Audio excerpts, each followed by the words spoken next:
grâce à ce vernissage, on a pu retrouver des visages qu'on a perdus pendant longtemps, des gens avec qui on a partagé des moments qui sont là aujourd'hui avec nous.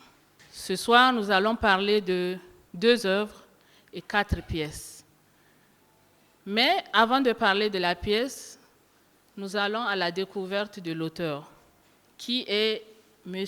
Amadou Edouard Lompo. Certains l'appellent Hama, d'autres l'appellent Edouard. Il est nigérien. Il a fait ses études à Niamey et à Ouagadougou. C'est un homme de lettres. Il est titulaire d'un DEA obtenu à l'université de Ouagadougou. Il a fait une belle carrière dans l'enseignement, où il a enseigné au collège Mariama, mais également au lycée Kassé. Monsieur Edouard Lompo est doctorant en littérature à l'école doctorale Lettres, Arts, Sciences de l'Homme et de la Société à l'université Abdou Moumouni de Niamey. Il occupe aujourd'hui le poste du directeur général de la Bibliothèque nationale. Monsieur Edouard Lompo est auteur, il est dramaturge, il est scénariste, il est réalisateur, il est rappeur, il est également vacataire à l'IFTIC. À travers le théâtre, on peut dire des choses très hautes, des choses que d'autres ne peuvent pas dire. Le théâtre est une tribune d'expression où on peut s'exprimer librement. Et merci à Edouard Lompo qui illustre bien cela à travers les pièces qu'il écrit lui-même. Salle des apostrophes est une salle d'attente d'un ministre de la République. Après les élections, les militants du parti l'envahissent pour avoir leur part du gâteau. Donc, salle des apostrophes, l'idée que nous avons eue, c'est une plaque où c'est écrit salle d'attente, mais tellement les gens ont touché la plaque qu'il ne reste que salle des apostrophes et l'attente est partie. Voilà le titre, si vous voulez, pour expliquer le titre. Alors, on va aller vite pour le commentaire. Je vous lis juste un extrait de la pièce. J'ai oublié de marquer la page. La caisse noire. Parce que dans cette pièce, on parle de caisse noire. Il y a un personnage qui dit « La caisse noire est par définition invisible. Le ministre a une caisse marron qui jouera le rôle de caisse noire. Le en haut du ministre a une caisse petit noire, mais noire. Vient ensuite le qui vous savez.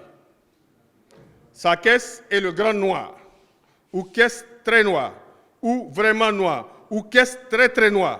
Plus c'est noir, plus c'est lourd. » Alors, c'est pour vous donner un peu le personnage. Il y a un autre qui lui dit « C'est du vol ». L'autre dit « Tu es venu chercher ta part de gâteau, et voilà. » Donc c'est parti, et ça va dans tous les sens. Autre sujet, dans cette pièce-là, c'est les votes multiples. Parce que les militants, ils votent plusieurs fois. Ils ont dit « Nous avons voté plusieurs fois dans la même journée ». Donc ils votent plusieurs fois, c'est le vol, c'est le papier hygiénique. Je me rappelle bien qu'au Niger, il y a eu un scandale à un moment, je ne sais pas quelle législature, où on parlait de combien de millions de papiers hygiéniques achetés à l'Assemblée nationale. Je me rappelle de ça.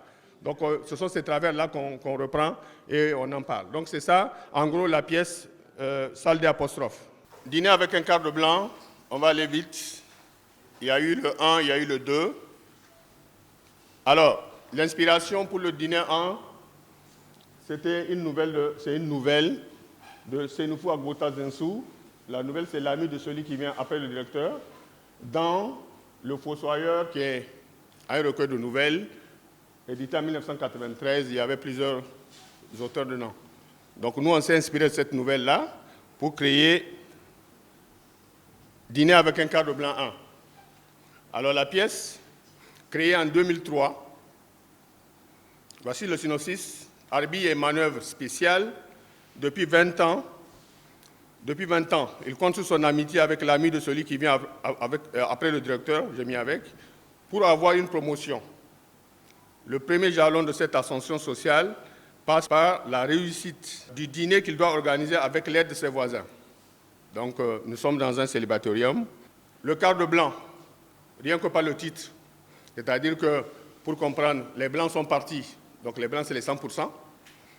Les blancs ont été remplacés par des noirs. Donc les noirs deviennent des demi-blancs. Et tous ceux qui sont tous ceux qui sont en dessous du directeur, qui est le demi-blanc, sont des quarts de blanc, des huitièmes de blanc et autres. Ah, donc on comprend bien que, d'une certaine façon, c'est des préjugés, c'est des complexes d'infériorité, c'est la disparité sociale, c'est le blanc qui est le plus grand, c'est les autres qui sont faibles. Bon, ça, c'est des séquelles de la colonisation qu'on essaie de combattre et qu'on a combattu, je pense. Et la prostitution, parce que parmi les locataires, vous avez une prostituée, parce qu'elle a été prostituée de Libanais, elle pense qu'elle dépasse tout le monde dans la maison.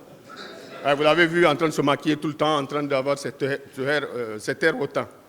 Alors il y a la femme soumise, l'épouse qui est soumise, mais nous retrouvons quand même des relents de révolte au niveau de cette femme-là, et nous trouvons surtout une sorte d'émancipation au niveau de la prostituée, quand même, qui n'a pas la langue dans sa poche.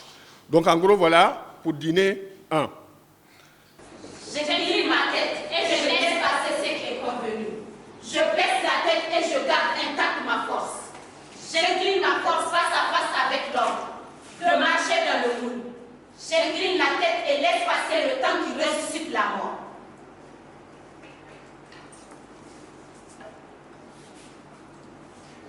L'homme a une certaine confiance en la vie. La vie est plus forte que le remords. J'ai pris un billet. Et dans les simples.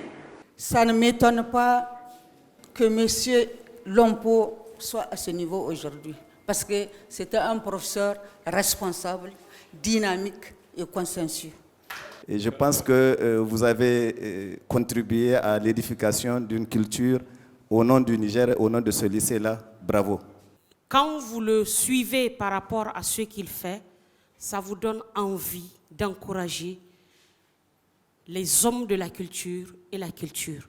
Si vous décidez de mettre en scène une pièce, je serai prête à revenir au théâtre parce que vous donnez envie de travailler.